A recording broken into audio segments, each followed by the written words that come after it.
The crimson envelope now lay discarded, its contents, glossy, undeniable proofs of betrayal, scattered across the antique table. Serafina stared, the vibrant images of Julian Vance, her Julian, with a stunning, unknown woman burning into her mind. The photographs spilled onto the polished wood like shards of broken glass, each one a dagger to Serafina's heart. A strangled sob escaped her, raw and ragged. Disbelief warred with a cold, creeping certainty that tightened its icy grip around her, stealing her breath. This couldn't be Julian, not the man whose laughter was the soundtrack to her happiest moments, whose touch was her safest harbor. Could it? The woman in the photos was laughing, her head thrown back, her hand possessively on Julian's arm. They were in a restaurant, candlelight glinting off her jewelry, off Julian's seemingly adoring eyes. Another photo showed them emerging from a hotel, linked arm in arm, their expressions intimate, sated. Each image was a fresh wave of nausea, a physical blow. Her mind, a maelstrom of confusion and pain, flashed back, seeking refuge in the sunlit memories of their beginning. Their eyes had first met across a crowded room at a glittering charity auction for a children's hospital. She, Serafina Hayes, a quiet literature enthusiast with dreams of publishing her own poetry, had been volunteering, a little overwhelmed by the opulence, by the sheer voltage of wealth and power that crackled in the air. He, Julian Vance, the prodigy behind the sprawling tech empire Vance Corp Global, was the event's celebrated benefactor, a man whose face graced magazine covers and whose name was synonymous with innovation and ruthless success. In a moment of flustered distraction, navigating the throng with a tray of canapés, she'd stumbled, sending a flute of champagne cascading down the front of his impeccably tailored bespoke suit. Mortified, her apologies had tumbled out, a crimson blush staining her cheeks, certain she'd be dismissed, or worse. But Julian hadn't been angry.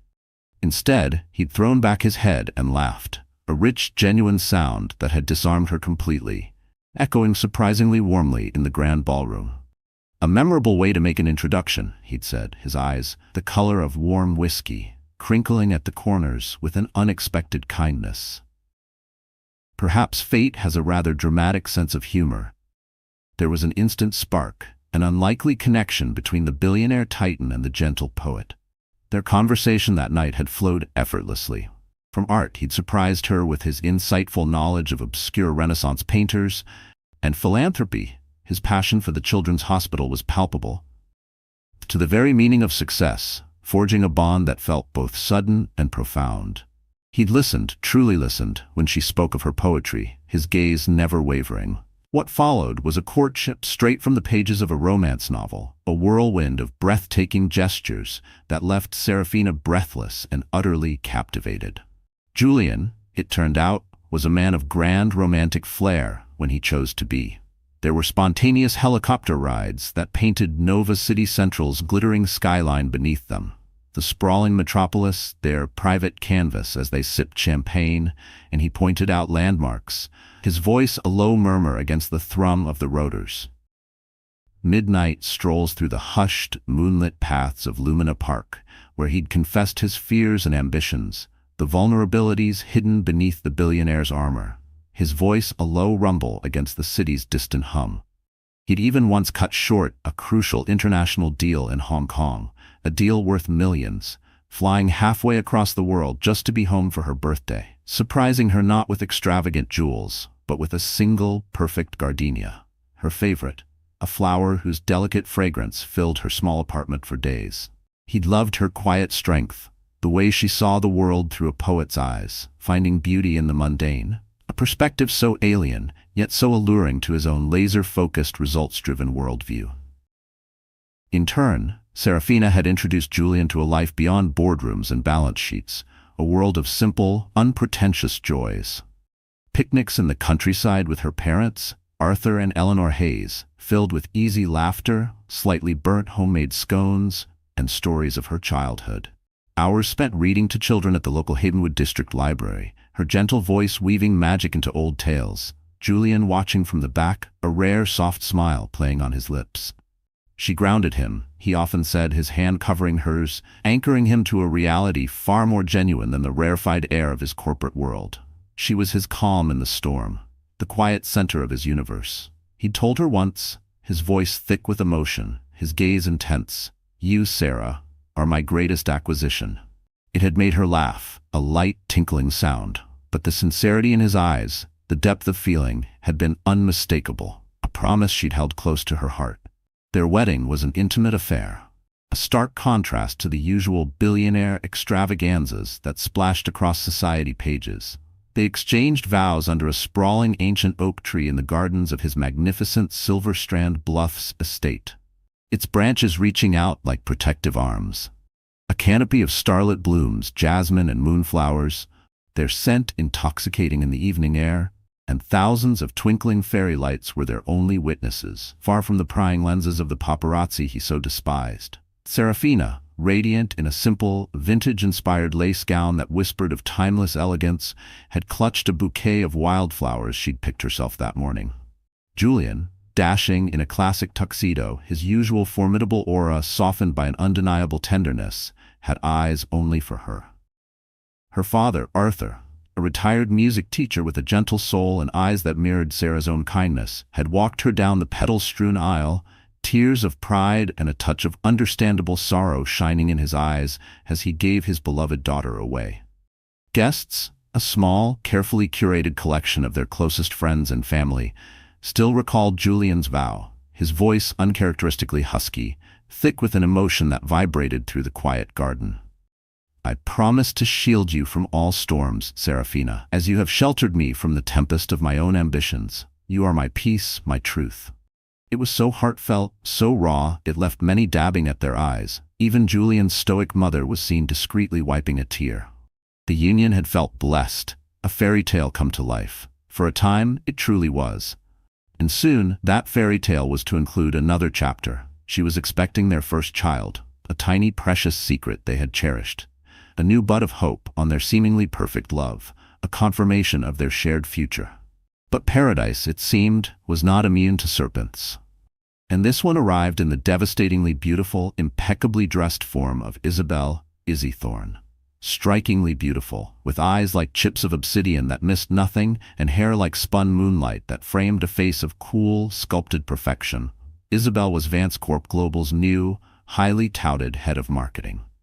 She possessed a razor-sharp intellect, a prestigious Harvard MBA, a resume that glittered with a string of audacious international successes, and an ambition that burned with a fierce, almost predatory gleam in her intelligent eyes. She was a woman who knew precisely what she wanted, and it soon became terrifyingly, sickeningly clear to anyone paying attention that what she wanted was Julian Vance, his power, his name, and everything that came with him. She moved through the Vance Corp Global offices like a sleek panther, her confidence a palpable force, her charm a carefully wielded weapon. Isabel's infiltration into Julian's professional life, and then, insidiously, with chilling precision, his personal space, was a masterpiece of calculated strategy. It began innocuously enough, with late-night strategy sessions in his sprawling, minimalist office on the top floor of the Vance Corp Tower, the city lights of Nova City Central a glittering, indifferent backdrop to her subtle machinations. She'd lean in close, ostensibly to point out a detail on a spreadsheet or a marketing plan. Her perfume, a heady, intoxicating blend of something exotic and expensive, a deliberate counterpoint to Serafina's softer, more natural scents. Her voice, a low, confident purr, would praise his vision, his unparalleled genius, stroking his ego with the skill of a seasoned courtesan. She played the empath, appearing to understand the lonely burden of leadership, the immense pressure he was under as Vance Corp Global pushed relentlessly into new, volatile markets in Asia and Europe. "No one truly understands what it takes, Julian," she'd murmur, her eyes full of feigned sympathy. "The sacrifices you make." She was everything Serafina wasn't, a creature of the corporate jungle, fluent in the cutthroat language of power and ambition, her energy a match for his own relentless drive. Julian, for all his brilliance and worldly success, was still a man. His love for Serafina was a deep, foundational part of him, an anchor he believed was immutable. Yet, the relentless, soul-crushing demands of his empire were undeniably taking their toll. He was weary, stretched thin, the lines of stress more pronounced around his eyes. Isabel's targeted admiration was a potent balm to his increasingly frayed ego. her shared corporate fervor a refreshing, if dangerous, change from the quiet, contemplative, literary world Serafina inhabited. He found himself lingering after meetings, drawn into conversations that were intellectually stimulating, yes, but also charged with an unspoken perilous energy. He found himself thinking about the encrypted USB drive more often, the one tucked away in his private office safe. It wasn't just about the sensitive merger documents for the colossal acquisition that could either solidify his legacy or shatter his company. It represented the immense weight on his shoulders, the secrets and strategies that he couldn't share. Not even with Sarah. The stress was immense. The nights often sleepless, filled with pacing and endless scenarios. And Isabel was always there. A seemingly supportive colleague, a keen strategist, her presence a constant, subtle temptation. Or so he told himself, ignoring the warning bells that had begun to toll faintly in the recesses of his conscience. She'd find subtle ways to make him stay. An impromptu brainstorming session that stretched late into the evening, an urgent query that required his immediate attention over coffee, that somehow, almost inevitably, turned into dinner at some discreet, expensive restaurant. If Serafina texted or called during these extended work hours, her gentle inquiries about his day, her soft reminders to eat, to rest, often went unanswered or were dismissed later with a curt, impatient, "In a meeting, Sarah. Can't talk." He rationalized it, burying the guilt deep down. It was work. It was important for their future, for her future and the baby's, wasn't it? The true unraveling, the first definitive tear in the fabric of their marriage, began in Viridia City, the jewel of the continent, a city of art, romance, and now, for Julian, of transgression. It was during a high-stakes corporate gala, an opulent affair teeming with international financiers and industry titans. Vance Corp Global was on the cusp of a monumental deal, a merger that would redefine the tech landscape, and the pressure on Julian was immense, almost unbearable. He found himself confiding in Isabel, the carefully constructed dam of his composure finally cracking. The strain was evident in his voice, the exhaustion etched deeply onto his handsome features. She listened, her gaze intense, unwavering, her hand resting lightly, reassuringly on his arm. A touch that lingered just a fraction too long. One shared drink to de-stress, a potent cocktail that did little to ease the tension but certainly lowered inhibitions, led to another. Laughter, a little too loud, a little too free, a shared glance that held a dangerous spark. Later, when the gala began to wind down, she suggested a walk, a moonlit stroll along the serene banks of the Vidian River, the city's ancient architecture a romantic, almost dreamlike silhouette against the inky sky. The air was soft, scented with night-blooming jasmine. And then the stolen kiss, or perhaps not so stolen. It tasted of expensive wine, of recklessness, of impending doom, a line crossed irrevocably. The world for Julian tilted on its axis. Guilt, sharp and immediate, a visceral sickness, gnawed at Julian's conscience. He loved Serafina. She was his wife, the woman carrying his child, his anchor, the gentle soul who had brought light into his often shadowed world. What had he done?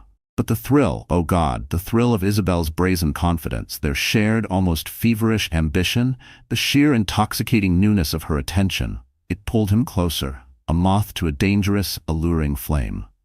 He was a man caught in a current, too weak, or perhaps in that moment of exhilarating recklessness, too willing to swim against it. This wasn't just about a kiss, he knew with a sinking heart.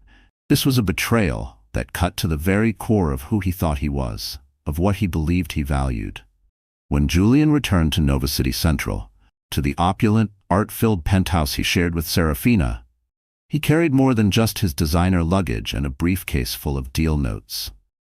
The faint, exotic scent of Isabel's perfume, something dark and musky, a blend of sandalwood and something unnamably provocative, so unlike Serafina's light, ethereal fragrance of white tea and gardenias, clung to his clothes like an invisible, damning accusation.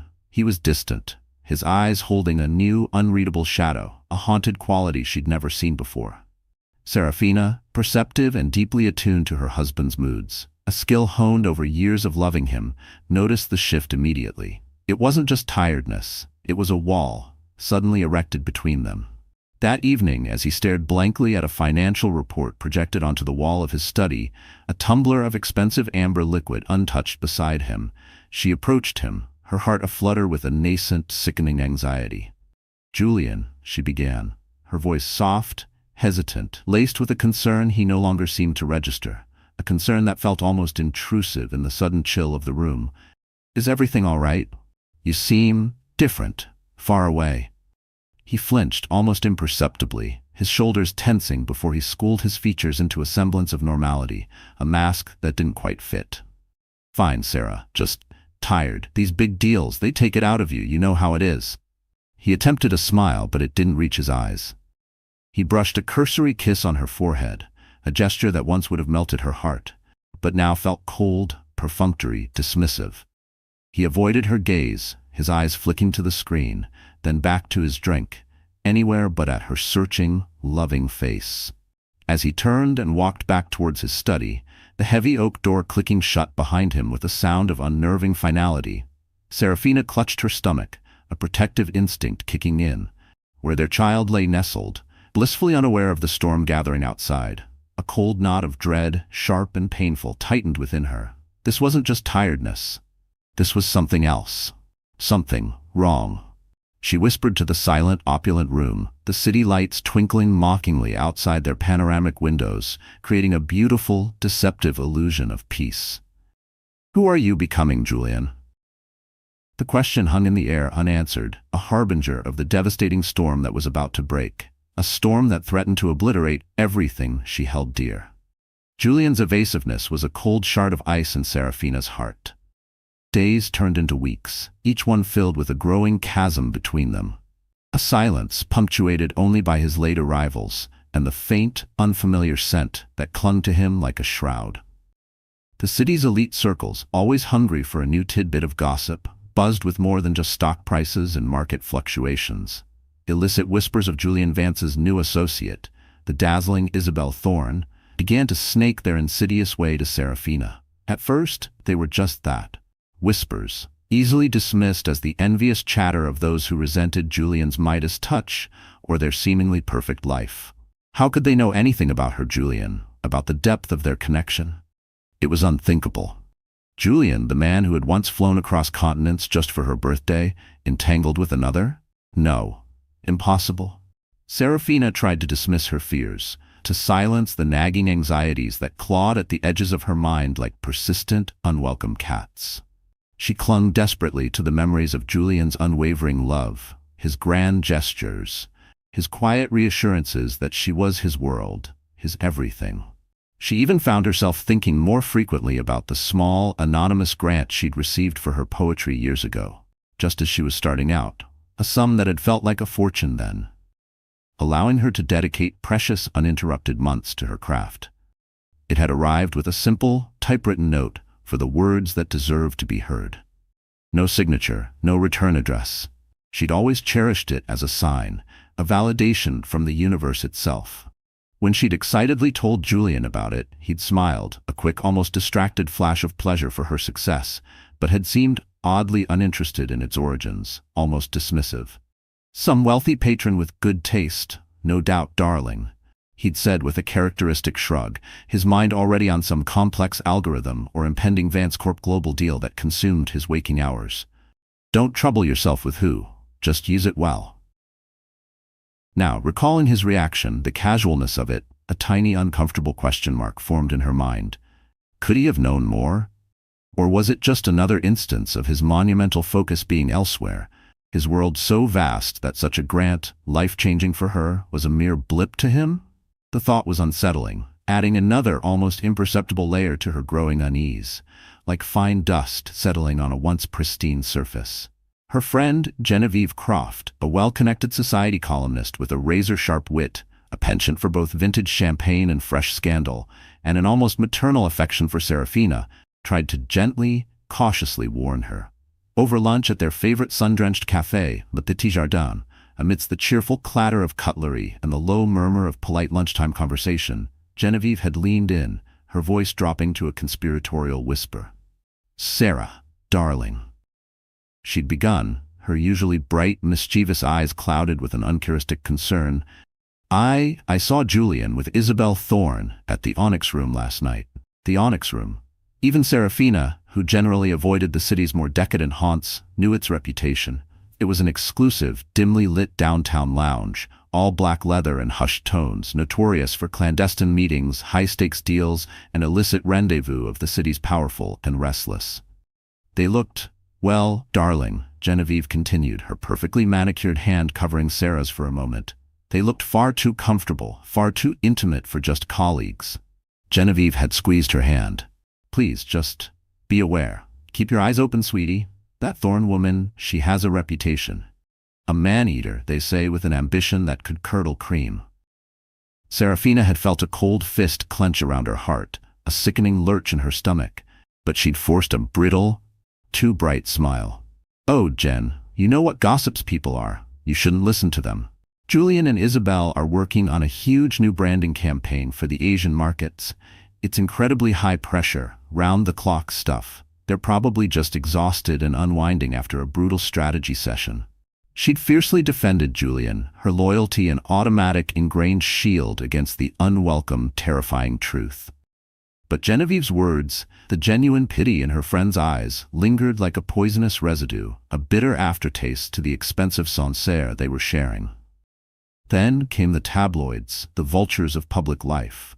Scurrilous online rags at first, the kind that thrived on innuendo and manufactured outrage. Then even some of the more reputable gossip sites began publishing grainy, long-lens photographs of Julian and Isabel.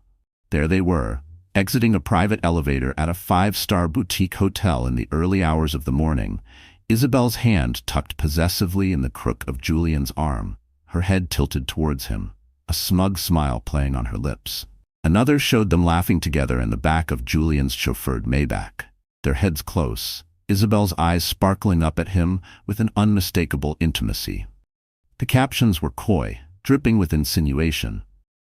Billionaire CEO Julian Vance and his strategic advisor burning the midnight oil?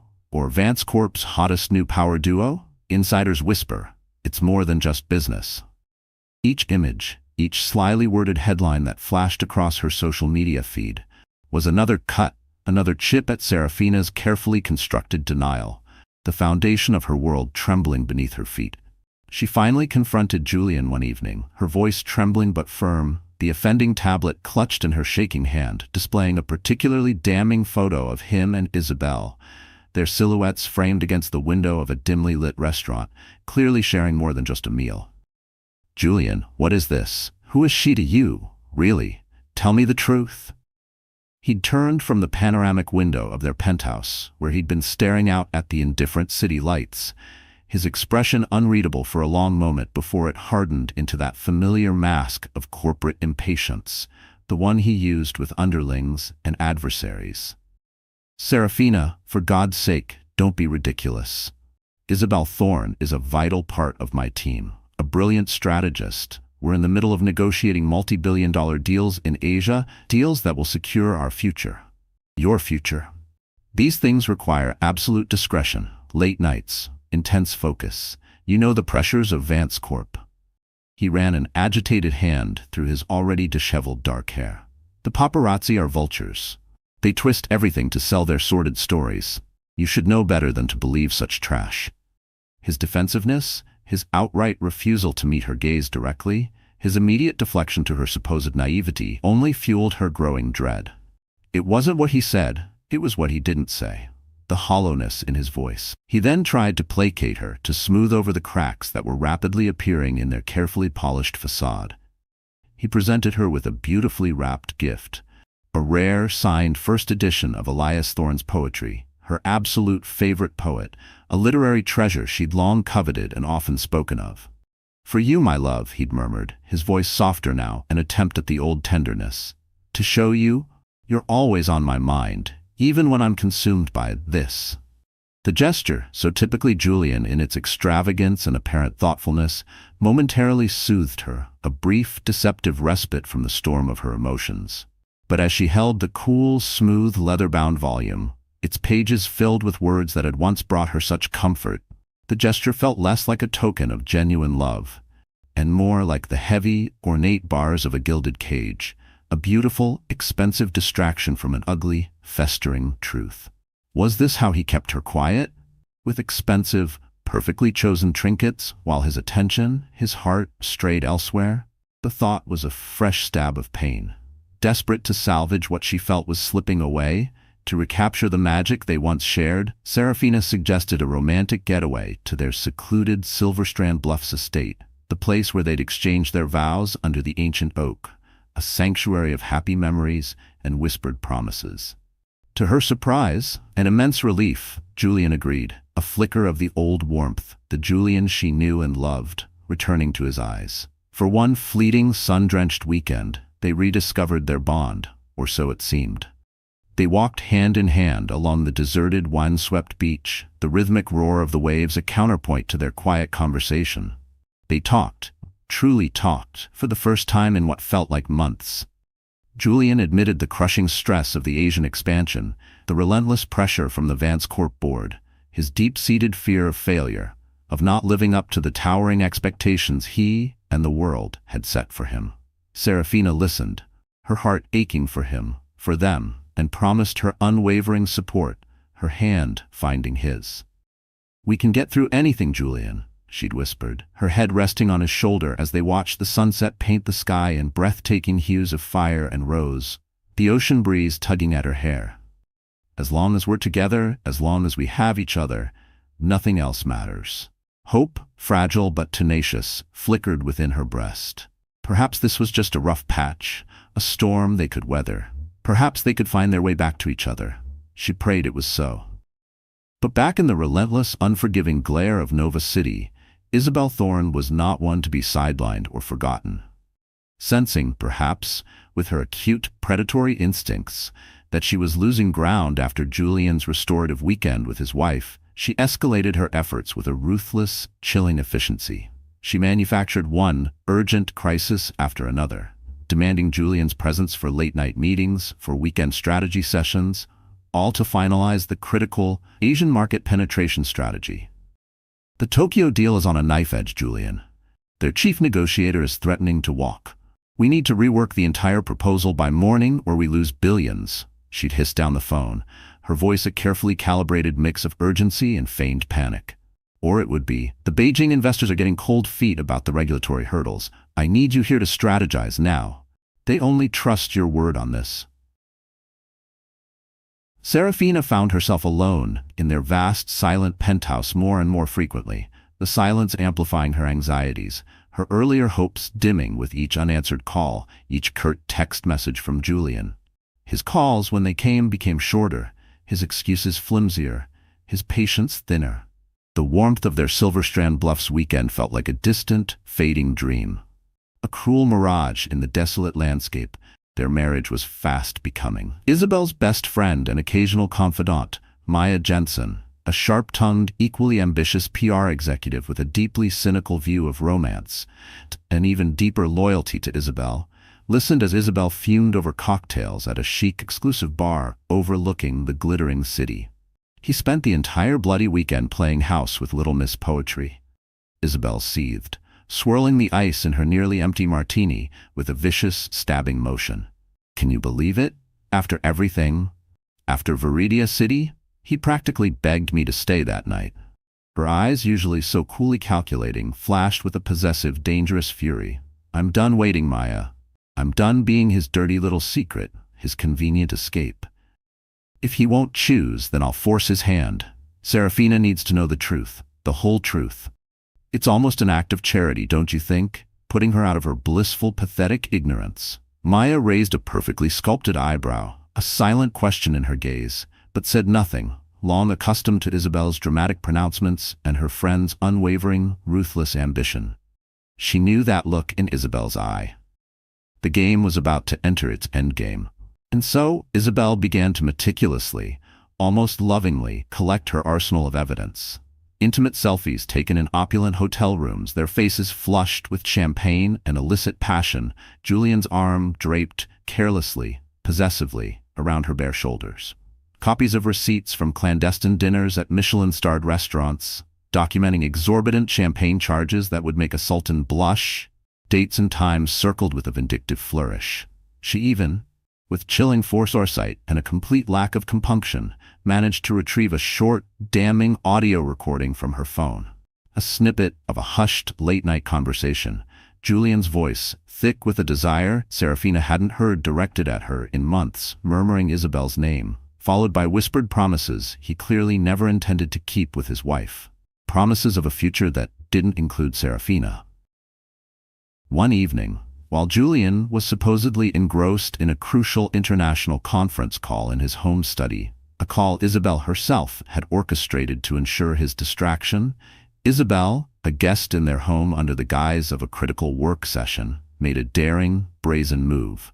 She subtly attempted to access his personal laptop, which he'd carelessly left open on his desk, her fingers flying over the keyboard with practiced ease, searching for anything else she could use, perhaps even information related to the highly sensitive, encrypted USB drive she knew he kept locked away in his private safe, a drive rumored to contain the keys to his entire kingdom. She didn't succeed in accessing the drive's contents that night. Julian's digital security was, unsurprisingly, too sophisticated even for her considerable skills.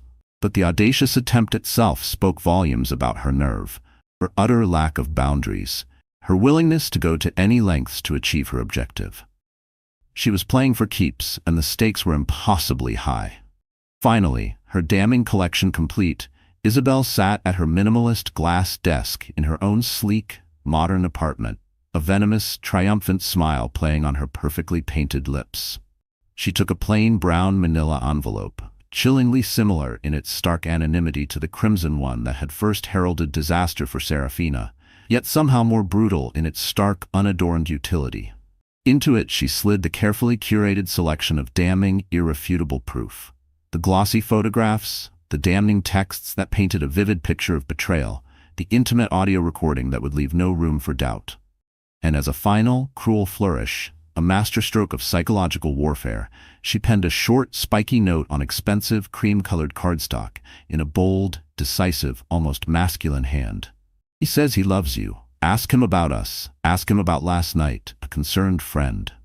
The anonymity, she knew, would be all the more insidious. Isabel sealed the envelope with a decisive, satisfied lick, a chilling smile of pure, unadulterated satisfaction still gracing her features. "Consider this my official introduction, Mrs. Vance," she murmured to the sealed package, holding it up as if toasting a victory, "and my resignation from the uncomfortable, inconvenient shadows." She then handed it to a discreet, anonymous courier, a man who asked no questions and left no trace, with very specific, untraceable instructions for its immediate delivery to Miss Serafina Hayes at her private residence, ensuring it would bypass any of Julian's ever-watchful, fiercely loyal staff or well-meaning, protective gatekeepers. The fuse had been meticulously lit. The explosion was now, finally, imminent. The courier, a nondescript man in a plain jacket, handed Serafina the brown envelope with an impassive expression. "Urgent for Miss Hayes," he'd said, his voice flat, before disappearing as quickly as he came, melting back into the city's indifferent bustle. Her heart hammered against her ribs. This felt different, heavier, more ominous than the crimson one that had first shattered her peace. That one had been a prelude. This, she sensed with a sickening certainty, was the main act, the final, brutal reveal. The doorbell, just moments before, had chimed, a cheerful, incongruous sound on what was about to become the darkest, most desolate day of Serafina's carefully curated life. A life that was, in a few horrifying moments, about to implode. She was in her sun-drenched sanctuary, the airy, book-lined study overlooking the vibrant chaos of Nova City Central, a space usually filled with the quiet hum of creativity. Her poetry manuscript, tentatively titled Echoes of a Shattered Dawn, a title that now felt chillingly prescient, lay open on her antique mahogany desk. The words, once her solace, now seemed to mock her. With trembling fingers, she tore open the plain brown envelope.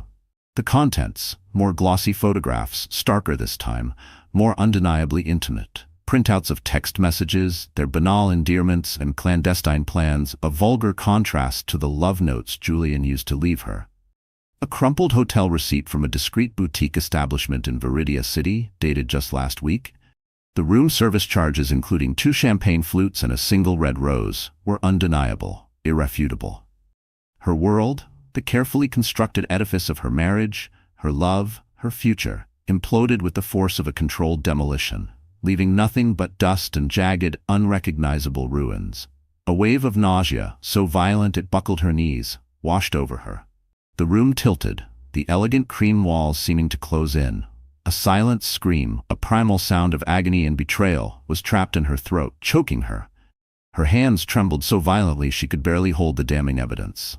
Each photo, each word, hammered home the brutal truth with the force of a physical blow. Julian, her Julian. Living a double life, a life of deceit and whispered assignations, while she, his pregnant wife, waited at home, her heart filled with love and a naive, trusting faith. How could this be happening? Her desperate, frantic calls to Julian's private line, then his office, then his personal assistant, Liam Bryant, all went straight to voicemail. Each unanswered ring a fresh twist of the knife in her already bleeding heart. Finally, her voice choked with unshed tears, a quivering whisper of pain, she left a single stark message. Julian, come home, now, we need to talk. Hours later, an eternity of agonizing suspense, Julian finally arrived at the penthouse. He was drenched from a sudden downpour, his usually immaculate suit rumpled, his expression clearly irritated. What on earth is so urgent, Sarah? He demanded, shrugging out of his wet trench coat, oblivious to the devastation that radiated from her like a physical force. I was in the middle of a critical negotiation with the Singaporean VCs. Couldn't this have waited? His tone was sharp, impatient, the tone he used when a subordinate had failed him. Serafina didn't speak. Words seemed inadequate, hollow. She simply, numbly handed him the brown envelope and watched, her heart a cold, dead weight in her chest, as his face transformed. Annoyance morphed into confusion, then dawning comprehension, then a ghastly, ashen horror, and finally a crushing, undeniable shame that seemed to bow his broad shoulders. His eyes, those whiskey-warm eyes she had loved so fiercely, darted between the damning photos, the incriminating texts, then up to meet her gaze, a gaze now stripped bare of all illusion, filled only with a profound, glacial sorrow. He tried to form words, to offer some explanation, some denial, but they stuck in his throat, a strangled, pathetic sound. Silence, thick and suffocating, stretched between them, broken only by the distant wail of a city siren and the relentless drumming of rain against the panoramic windows. Finally, her voice, when it came, was a stranger to her own ears. Cold, brittle, devoid of all inflection, each word laced with the icy shards of heartbreak. How long, Julian? He swallowed hard, his Adam's apple bobbing convulsively. Sarah, I can explain. Explain. A bitter, humorless laugh escaped her lips, a sound like breaking glass. Explain this? She gestured to the scattered evidence of his betrayal. Don't bother lying, Julian. Not anymore. You're with her, aren't you? Isabel Thorne. Her voice was flat, accusatory. These photos? Why would someone send them to me? Unless they wanted me to know. Unless she wanted me to know. He closed his eyes, a spasm of pain crossing his features. The bravado, the corporate bluster had vanished, leaving behind a man looking small and defeated and utterly contemptible. I'm sorry, Sarah, he whispered, his voice hoarse. I never meant for you to find out like this. I never meant to hurt you. Anger, white-hot and cleansing, battled with the overwhelming sorrow within her. You're sorry I found out? Or you're sorry you did it, Julian? She took a step back as he tried to approach her, his arms outstretched in a feeble, pathetic attempt to comfort, to bridge the now unbridgeable chasm between them. Don't touch me. I still love you, Sarah, he pleaded, his voice cracking. It just happened. A mistake. A terrible mistake. A mistake? She stepped back again, tears finally breaking free, streaking down her face, hot and furious. No, Julian, it didn't just happen. You chose it. You chose her. While I was here, waiting for you, loving you, pregnant with your child, you were choosing her, again and again. A bitter, incredulous laugh escaped her lips. All this time, I thought we just needed to reconnect, that we could fix things if we just tried harder. And meanwhile, you were with Isabel Thorne, behind my back, laughing at me, at my naivety. Let me explain, please, he pleaded, his own eyes now suspiciously bright. I love you, Serafina, I swear this thing with Isabel, it meant nothing. She cut him off, her voice shaking with a rage that was terrifying in its intensity. I don't want to hear it. I don't want to hear your lies, your excuses. Not anymore. Turning on her heel, her body trembling with the force of her emotions, she fled to the guest room. The opulent master suite now a monument to their shattered vows, slamming the door with a resounding crack that echoed the breaking of her heart, the end of their life together. In that moment, Julian Vance, the billionaire titan, the master of his universe, finally understood. A monumental, irrevocable shift had just occurred. This was no petty argument, no lover's tiff to be smoothed over with expensive gifts or facile apologies. The sanctity of their marriage had been desecrated, shattered into a million irreparable pieces. And he, in his arrogance, his weakness, his monumental folly, had no clue how to even begin to piece it back together. He had destroyed everything that truly mattered. Meanwhile, across town, in her sleek, minimalist apartment, Isabel Thorne, blissfully unaware of the true depth of the devastation she had unleashed, placed a call to Julian. She expected to hear triumph in his voice, perhaps even relief. Instead, she heard only a broken, hollow despair. "Why, Isabel? Why would you do this to her? To Serafina?" His voice was raw, ragged with a pain she hadn't anticipated, and frankly, didn't care about. Her reply was as cold and sharp as ice. "You wouldn't make a choice, Julian. You were trying to have it all. I simply facilitated the decision-making process. Now we can finally be together, out in the open. No more sneaking around." Her voice held a note of possessive triumph. Julian recoiled as if struck. For the first time he saw Isabel's ambition laid bare, stripped of its seductive veneer, and it was a chilling, ugly sight. "There is no us, Isabel," he whispered, the words tasting like ash in his mouth. "There never truly was." He ended the call, leaving Isabel staring at her phone in stunned, furious disbelief, her carefully constructed victory suddenly feeling a little less sweet, a little more hollow. The next morning, as a pale, watery dawn broke over the indifferent city, Serafina emerged from the guest room. Her eyes were swollen, her face pale, but set in an expression of grim resolve. She carried a single, small suitcase. Julian, who had kept a sleepless vigil outside her door, his pleas and apologies unanswered, looked up, his face a mask of haggard despair. She refused to meet his eyes. Without a word, she summoned the private elevator and left the opulent penthouse, the gilded cage that had become her prison, without a backward glance. Over the next few days, the world exploded. "Vance billionaire's marriage crumbles amidst scandal," screamed the headlines. "Tech titan's torrid affair exposed." Paparazzi, like a pack of hungry wolves, hounded Serafina, camped outside her parents' modest suburban home where she had sought refuge. Arthur Hayes, her gentle father, was livid, his usual mild demeanor replaced by a protective fury. Eleanor, her mother, was simply heartbroken, her quiet tears a testament to the trust that had been so cruelly betrayed. "We trusted him, Sarah," she'd whispered, her voice cracking as she held her weeping daughter. "We thought he would cherish you." Serafina, moving through a fog of pain and public humiliation, knew she had to act. She contacted Lenora DeVries, a formidable, take-no-prisoners divorce attorney renowned for her discretion and her ruthless efficiency in dismantling the empires of unfaithful husbands. Their first meeting took place in DeVries's starkly elegant Nova City Central office.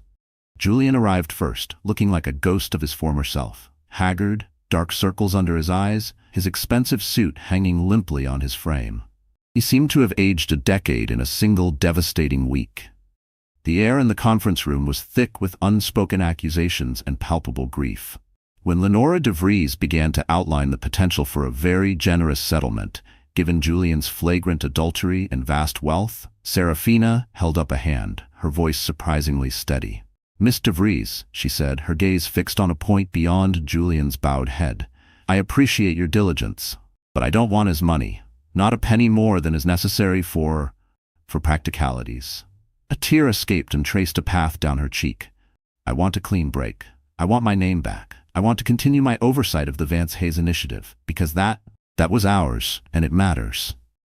Her dignity, even in the face of such profound betrayal, was breathtaking. Julian, his face ashen, could only nod his agreement to all terms, his remorse a raw, gaping wound. He was desperate to end her pain, the pain he had so carelessly inflicted. The meeting ended. As they exited the imposing law office building onto the bustling Nova City street, the cacophony of the city a jarring contrast to the funereal silence that had enveloped them, Julian made one last, desperate attempt. "Sarah," he pleaded, his hand reaching for her arm, a touch she instinctively recoiled from. Sarah, I'm so sorry. For everything, I don't expect you to forgive me. But if there's any chance, anything I can do. She finally looked at him then, her beautiful eyes, once so full of love and adoration for him, now filled with an ocean of tears and an unutterable sadness. She slowly shook her head, the tears sliding unchecked down her pale cheeks. There isn't, Julian, she whispered, her voice barely audible above the city's roar. There's nothing left to say. Goodbye, Julian.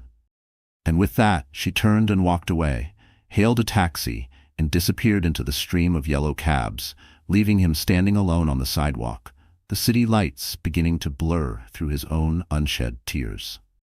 Inside the taxi, as the cityscape blurred past, a single defiant sob escaped Serafina. But then she straightened her shoulders, a tiny nascent spark of resilience igniting within the desolate landscape of her heart. He will not break me, she vowed silently, clutching the worn leather-bound journal that held the first raw verses of Echoes of a Shattered Dawn. He will not break me. The path ahead was uncertain, shrouded in mist and pain, but for the first time in a long time, it felt like her own. As the taxi speeds away from the opulent towers of Nova City Central, leaving behind the glittering cage of her marriage, Serafina clutches a small, worn notebook to her chest. Inside, the first lines of Echoes of a Shattered Dawn are already taking shape, a testament to the storm she's weathered and the unknown shores ahead. A new chapter, penned in her own ink, was about to begin. 2 years later, the name Serafina Hayes, once a society footnote, a quiet appendage to the dazzling Julian Vance, was now whispered with a hushed admiration in literary circles, while Julian Vance himself remained a king on a visibly crumbling throne of regret. Time, the great healer, the relentless river, had forged new landscapes from the wreckage of their old world.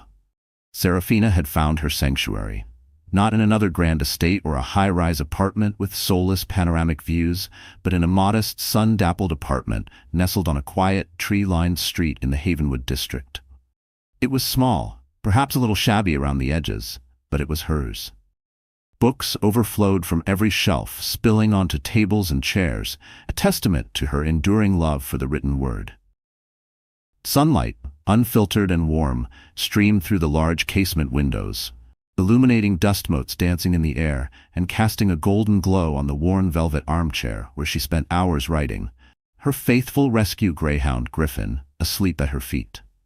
Her poetry collection, the raw, searingly honest Echoes of a Shattered Dawn, had been published by a respected independent press and had become an unexpected, quiet critical success. Critics lauded its emotional depth, its unflinching portrayal of heartbreak, betrayal, and the slow, arduous journey towards healing. She had dedicated it simply, for those who find strength in the broken places.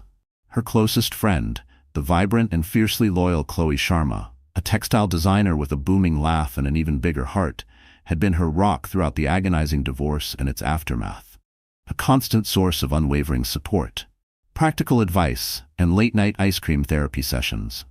Chloe had been the one to drag her to open mic nights, to encourage her to submit her manuscript, to remind her again and again that her voice deserved to be heard. Occasionally, Serafina would catch glimpses of Julian in the relentless churn of the city's news cycle. A paparazzi shot of him leaving a high-profile board meeting, looking gaunt, the once arrogant set of his jaw now tinged with a weary sadness. News of his increased, almost frantic philanthropic work through the Vance Hayes Initiative, the foundation they had established together in happier times, which he had significantly expanded, almost as if trying to buy back some measure of his lost soul. He'd poured millions into arts programs for underprivileged youth, into literacy campaigns, into everything she had once championed. It was a public penance, perhaps, but it brought her no solace. Only a dull, persistent ache for the man he might have been, for the dream they had almost built. His haunted look in those candid photographs was a world away from the confident, charismatic titan she had married. He looked diminished. And what of Isabel Thorne, the architect of so much destruction? Her downfall, when it came, was swift and ignominious. Whispers of her manipulative tactics at Vance Corp Global, her ruthless ambition that often crossed ethical lines, began to surface. Perhaps a past victim, emboldened by the public scandal of Julian's affair, had finally come forward with irrefutable proof to the board. Or perhaps Julian himself, in a belated act of cleansing, had exposed her. Whatever the catalyst, Isabel had resigned in disgrace, vanishing from the glittering social scene and the high-powered corporate world as quickly as she had appeared. Rumor had it she'd taken a lesser position with a firm overseas, her reputation in Nova City Central in tatters. She became a footnote, a cautionary tale whispered in hushed tones in boardrooms and at cocktail parties. Good riddance, Serafina thought, with a surprising lack of malice. Isabel had been a symptom, not the disease. The disease had been within her marriage, within Julian, perhaps even within herself for not seeing the cracks sooner. Julian, tormented by a regret that was a constant, gnawing companion, finally sought help. At the firm insistence of his board, who were increasingly concerned by his erratic behavior and disengagement from the day-to-day running of Vance Corp Global, he hired a no-nonsense executive coach, Marcus Holloway. Holloway, a blunt, insightful man utterly unintimidated by Julian's billions or his formidable reputation, cut through the layers of denial and self-pity. "Are you going to spend the rest of your life wallowing in this, Mr. Vance?" Holloway had asked in their first session, his gaze unwavering. "Or are you going to figure out how to salvage something from the wreckage? Not your company, yourself." Holloway's words, brutal but necessary, pushed Julian into therapy, a path he would once have scorned as a sign of weakness. The sessions were agonizing, peeling back layers of guilt, arrogance, and profound self-deception. He was forced to confront not just the affair, but the slow, insidious neglect of his marriage, the countless ways he had prioritized his ambition, his empire, over the quiet, steadfast love Serafina had offered him. His therapist, a kind, insightful woman named Dr. Evans, encouraged him to write a letter to Serafina, to articulate his remorse, his unspoken apologies, whether he ever chose to send it or not. For hours one rain-swept evening, alone in the vast, echoing silence of the penthouse that was now just a monument to his failures, Julian poured his heart out onto paper. He wrote of his regret, his shame, his admiration for her strength and dignity in the face of his catastrophic betrayal. He confessed how much he missed her quiet presence, her gentle smile, the way her unwavering kindness used to center him, to ground him in a world that often felt too harsh, too demanding. He wrote of his folly in chasing fleeting thrills, in allowing his ego and ambition to overshadow the one true, precious thing in his life. He sealed the letter, his hand trembling, and placed it in a locked drawer in his desk, a tangible symbol of his unspoken atonement, a confession he hadn't yet found the courage to make. One of the Vance Hayes Initiative scholarship recipients, a gifted young poet from an underprivileged background named Nina Chen, publicly praised Serafina's mentorship and unwavering belief in her talent during an award ceremony. A video clip of Nina's heartfelt speech, her voice thick with emotion as she thanked Miss Serafina Hayes, who saw a poet in me when no one else did, went viral. Julian saw it. It was like a dagger to his heart, a stark reminder of Serafina's grace, her generosity, her passion for nurturing young talent, qualities he had so carelessly discarded. Where Isabel had been driven by a rapacious hunger for power, Serafina had always been motivated by a quiet, profound compassion. The contrast was a fresh source of agony. Serafina, meanwhile, continued to rebuild her life. One word, one poem, one small act of courage at a time. She gave a poetry reading at a small independent bookstore cafe in the Havenwood district, the Wandering Quill. She was nervous, her hands trembling as she clutched her book, but as she began to read her verses aloud, words born of pain, of loss, but also of resilience and a dawning hope, her voice grew stronger, more confident. The small audience listened, rapt, some with tears in their eyes. Afterwards, as she sipped a calming chamomile tea, Genevieve Croft, ever supportive, approached her, her eyes shining with pride. "That was magnificent, Sarah. Truly. You laid your soul bare, and it was beautiful." Genevieve hesitated, then added softly, I saw Julian recently at a charity auction. He looks utterly lost, darling, haunted." A pang of old sorrow, a ghost of what was, twisted in Serafina's chest, but she forced a small, composed smile. "Thank you for telling me, Jen. But I can't let myself dwell on that. It still hurts too much." Fate, however, has a peculiar way of orchestrating unexpected encounters, of weaving threads you thought had long been severed. Serafina was at the bustling downtown offices of the Vance Hayes Initiative, a place she still visited regularly to oversee the programs she had helped create. She had retained her role on the board, a small, fierce act of defiance, a refusal to let Julian's betrayal erase everything they had once built together. As she was reviewing applications for a new round of scholarships, the receptionist, Liam Bryant, Julian's former fiercely loyal personal assistant, now, surprisingly, dedicating his considerable organizational skills to the foundation, buzzed her intercom, his voice hesitant. "Miss Hayes, Mr. Vance is here. He says it's about the annual budget review. He's asking if you have a moment." Her heart leaped into her throat, a frantic, trapped bird. Julian, here. She hadn't seen him, truly spoken to him beyond curt, legally mandated exchanges in almost 2 years. Composing herself with an effort that cost her dearly, she took a deep breath. She couldn't refuse. It was, after all, as much his foundation as hers. "Send him in, Liam," she said, her voice cooler, steadier than she felt. She steeled her nerves, reminding herself to remain professional, detached. Julian entered her small, sunlit office, looking weary, older than his years, but sincere. The arrogant swagger was gone, replaced by a quiet, almost hesitant deference. He offered a small, uncertain smile that didn't quite reach his haunted eyes. "Serafina, thank you for seeing me."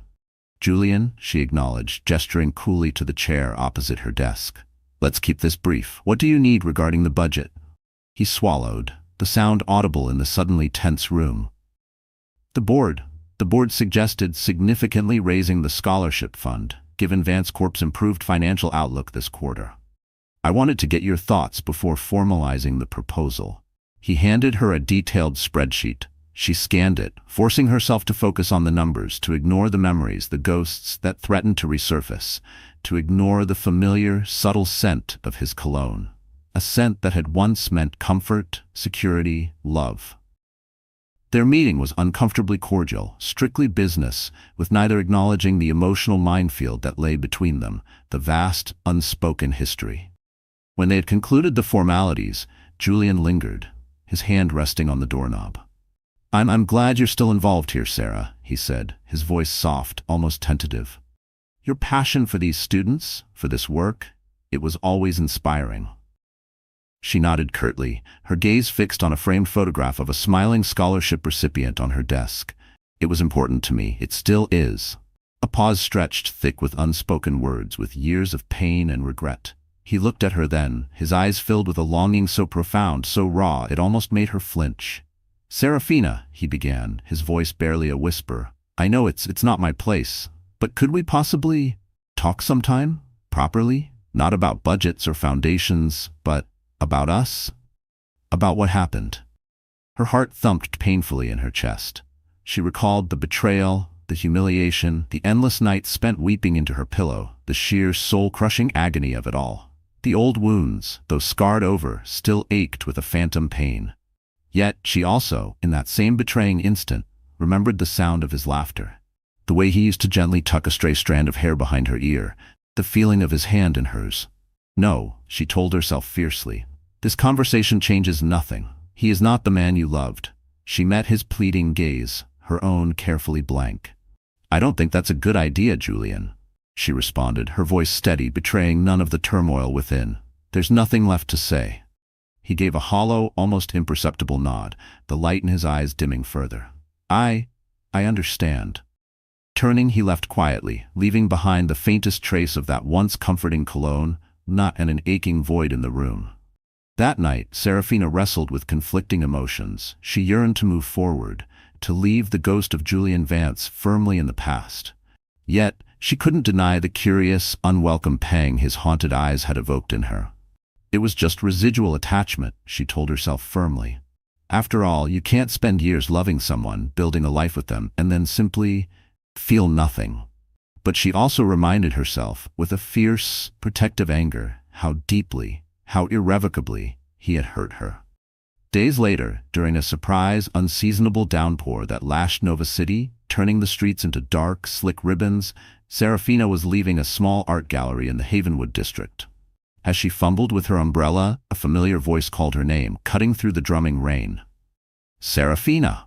She turned, her heart lurching, to see Julian jogging towards her through the deluge. no umbrella, his dark hair plastered to his forehead, his expensive suit already soaked. "Sarah, please," he gasped, slightly out of breath as he reached her, raindrops streaming down his face. "I saw your car. Please, just give me 1 minute, one coffee, that's all I ask." Her first instinct was to turn, to flee, to escape back into the fragile peace she had so painstakingly built. But something in his eyes, a raw desperation, a genuine contrition she hadn't seen before, made her pause. The city was a gray, blurred watercolor around them, the rain a curtain isolating them in that moment. She waited, silent, as he caught his breath, blinking away the rain that mingled with what looked suspiciously like unshed tears.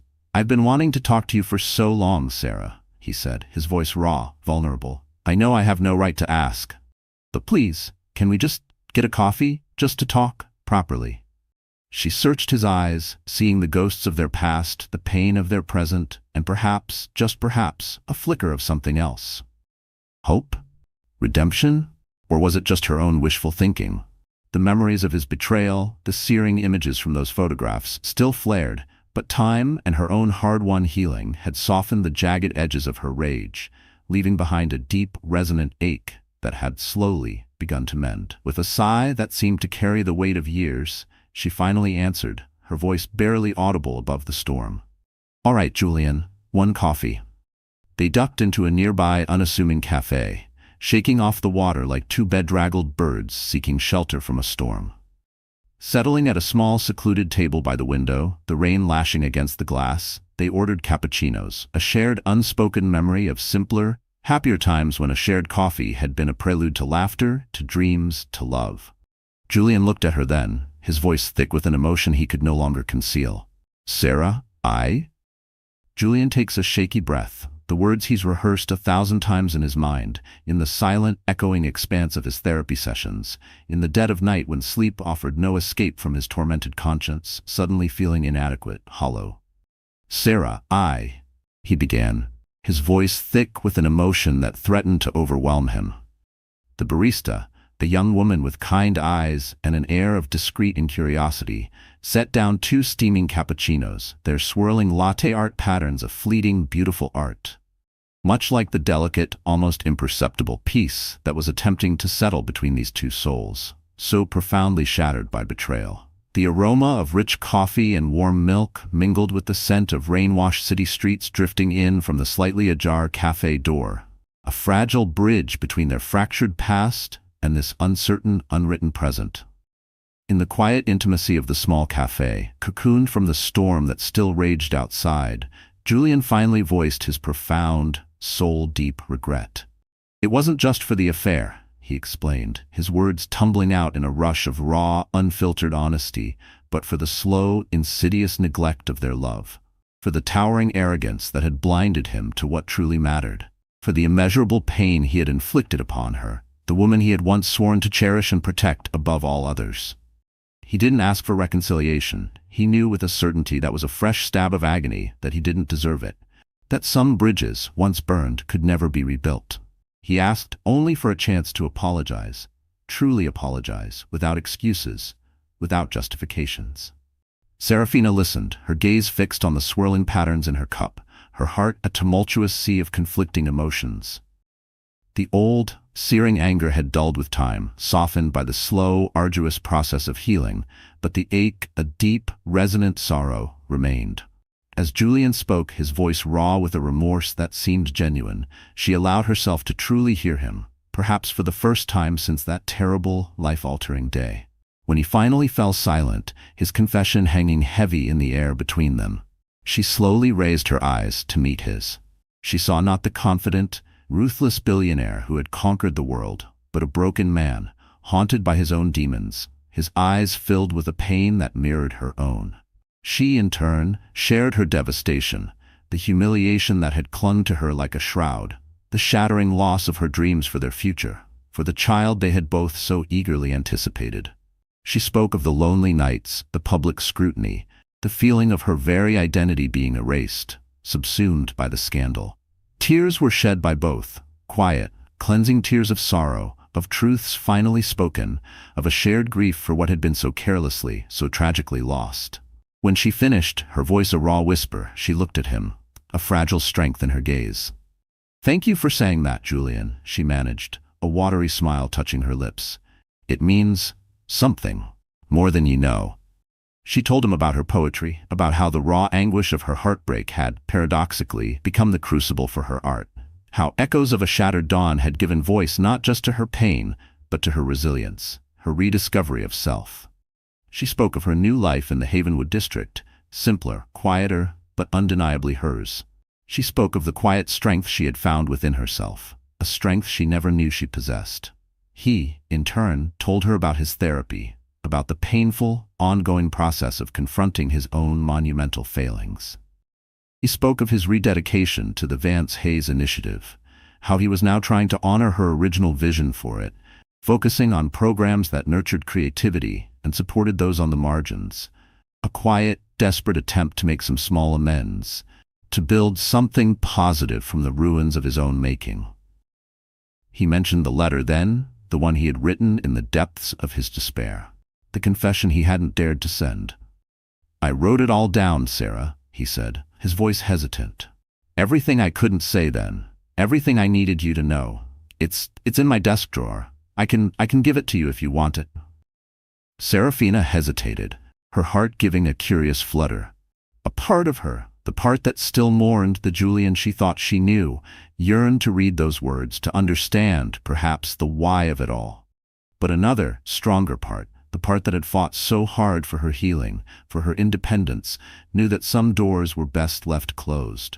"Maybe some things are better left in the past, Julian," she said gently, her voice surprisingly firm. I've written my own closure, in my own way." The unread letter would remain his burden, his private penance. Her story was now hers to write, in her own words, on her own terms. They talked then about the mysterious benefactor grant, the anonymous gift that had arrived so many years ago. Julian, a wry, self-deprecating smile touching his lips, confessed he'd always harbored a suspicion that it was from a disgruntled business rival, someone trying to unnerve him, to gain some sort of psychological leverage during a particularly brutal takeover battle he'd been embroiled in at the time. "I was so paranoid back then, Sarah," he admitted, shaking his head. "Saw threats and conspiracies in every shadow. It never even occurred to me that it might have been genuine, altruistic. It was a small, almost insignificant detail in the grand, tragic tapestry of their story, but it added another layer to his past paranoia. A subtle shading to the complex, flawed man he was. The encrypted USB drive, the one Isabel had so desperately tried to access, was never mentioned. Some of Julian's past complexities, his corporate secrets, remained his own, ghosts he would continue to wrestle with in private. As they finally rose to leave the small, steamy cafe, the rain outside had softened to a gentle, cleansing drizzle. The storm, both literal and metaphorical, had passed, leaving behind a world washed clean, yet irrevocably altered. On the rain-slicked Nova City street, under the pearlescent gray sky, Julian offered a tentative hand. Serafina met it with her own, their handshake firm, yet tinged with a profound, bittersweet sadness, acknowledgement, acceptance.